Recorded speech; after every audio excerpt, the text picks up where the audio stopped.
Does the idea of being caught up in any kind of disaster situation absolutely terrify you? Because if so, then the normalcy bias is not for you.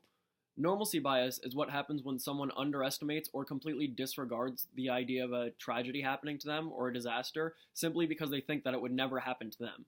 You should listen to my speech because being prepared for the proper scenario can absolutely be the difference between life and death. I'm personally credible to talk about this because in the last week or so since I've started researching on it, I've realized that I kind of act under the normalcy bias also without thinking about it. And a good understanding of the normalcy bias might push you to open your eyes on how useful emergency preparedness actually is.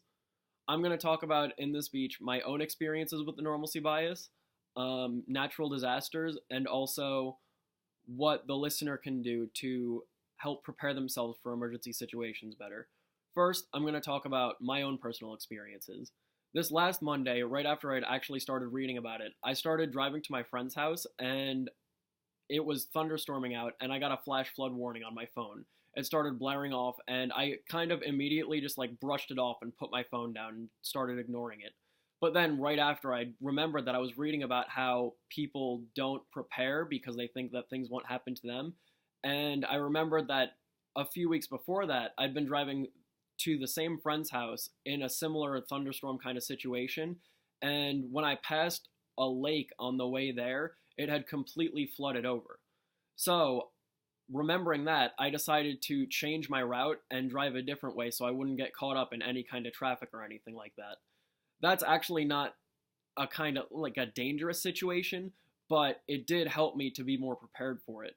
And after that happened, I started reading up online and found that ready.gov actually gives you tips on how to survive and be prepared for just about any disaster situation, ranging from thunderstorms to tornadoes and hurricanes. So that was very helpful.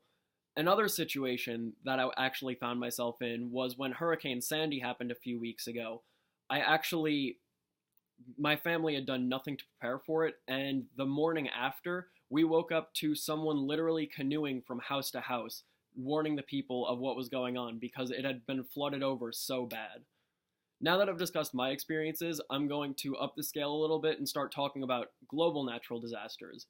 The sheer amount of natural disasters is cause for concern and should be taken seriously over the last decades or so. The amount of global reported natural disasters has drastically increased in the last century, leading to increased need for preparedness. Right here I'm going to show, this is actually from 1900 to 2018, the amount of globally reported natural disasters that have happened over the years, and as you can see, it's gone up drastically. So it's kind of important that you should know that what you want to do, and again, you could reference back to ready.gov to know what you want to do for each of these situations. Furthermore, according to the Sun Sentinel, which is a Florida newspaper, the National Oceanic and Atmospheric Administration recently raised their forecast for the amount of hurricanes in the upcoming hurricane season due to the dissipation of El Nino.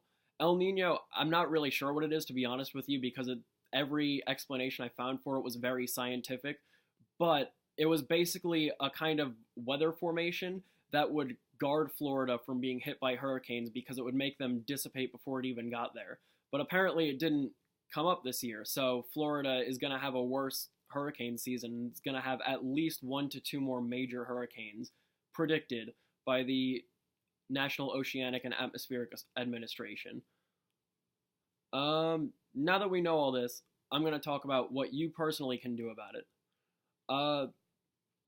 I found in my research offgridsurvival.com, and they basically just gave a bunch of tips, same as ready.gov, on what you can do, including having your own supplies ready for the emergency and other such things. Especially that's an important one because you want to be prepared for the situation so that you don't have to go to ask other people that were prepared for the situation, because you don't want to have anything bad happen to you, obviously, and they don't either. So it's kind of up to them on whether or not they would want to share their supplies, so you should probably have your own. So basically, that's about all I could find on the topic, and I just wanted to say that although it's easy to fall into a mindset in which you convince yourself that there is nothing to worry about, it can never hurt to be prepared for the worst.